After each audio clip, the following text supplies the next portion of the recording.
Ever since the election of Hugo Chavez in 1998, Venezuela has faced unrelenting hostility from the United States.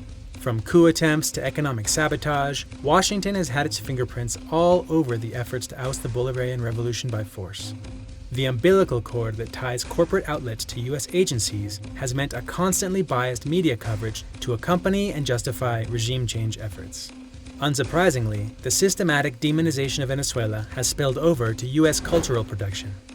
With an industry that's always looking for antagonists that would make American exceptionalism shine brighter, the Latin American country has become a convenient target. But it's not the first or the last time that Hollywood lends itself to U.S. foreign policy interests. Let's take a look at some examples of how popular culture is used against Venezuela. In movies and especially TV series, it is ever more common to see the Caribbean nation depicted as a lawless criminal hub, or even directly as the villain. For example, Fox's Legends show had an arms dealer confess to selling chemical weapons to the Maduro government. Spy hit show Homeland portrayed Caracas as a chaotic drug lord paradise in its third season, even featuring the mythical Tower of David. But the biggest uproar in recent years surrounded Season 2 of Amazon's Jack Ryan series. Released in 2019, the plot could have come directly from a State Department report, with a Venezuelan dictator committing human rights abuses and rigging elections for good measure. And in a serious case of role reversal, Venezuela is presented as a nuclear threat against the United States and the whole world, and it's down to the heroic CIA agent to save the day. What's the most major threat on the world stage? Venezuela is the single greatest resource of oil on the planet. So, why is this country in the midst of one of the greatest humanitarian crises in history? And in nuclear Venezuela, you will not hear about in the news because we'll already be dead. Even light, feel-good shows like NBC's Parks and Recreation couldn't avoid the temptation. In one episode, the mid-level bureaucrats from Pawnee, Indiana, host a delegation from a fictional sister city in Venezuela.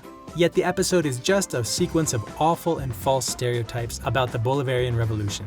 This kind of behavior is never tolerated in Boracua. You shout like that, they put you in jail right away. No trial, no nothing. Journalists, we have a special jail for journalists. You're stealing, right to jail. You're playing music too loud, right to jail, right away. You're driving too fast, jail. So much for NBC being the most progressive of mainstream outlets. The demonized Caribbean nation has also become an easy source of action video game villains. The 2008 Mercenaries 2 was a very explicit example, with players assuming the role of a mercenary whose mission was to kill the Venezuelan president. 5 years later, the first-person shooter video game series Call of Duty released a new installment called Ghosts. The backdrop had the US being endangered by a federation of South American countries with its capital in Caracas and led by a red beret-wearing dictator. Not much left to the imagination. And naturally, the goal was for US special agents to counter this threat, which includes killing the Hugo Chavez caricature.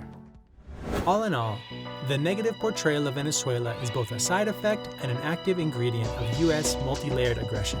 It fuels and feeds off of foreign policy fantasies.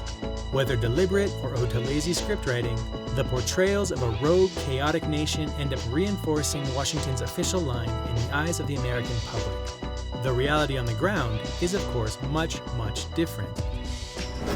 Even with its contradictions, the Bolivarian Revolution has been a vibrant experience full of radical possibilities and popular protagonism. Hugo Chavez was bold enough to bring back the forbidden word, socialism, and he's just as fondly remembered and admired by the poor in the global South as he is demonized in Washington and Hollywood circles. Venezuela may be going through a severe crisis, owed in no small part to the US blockade, and it is definitely a complicated place to understand. Honesty, humility, and rigor are required to present the country to an audience. But of course, none of that is to be found in mainstream cultural production.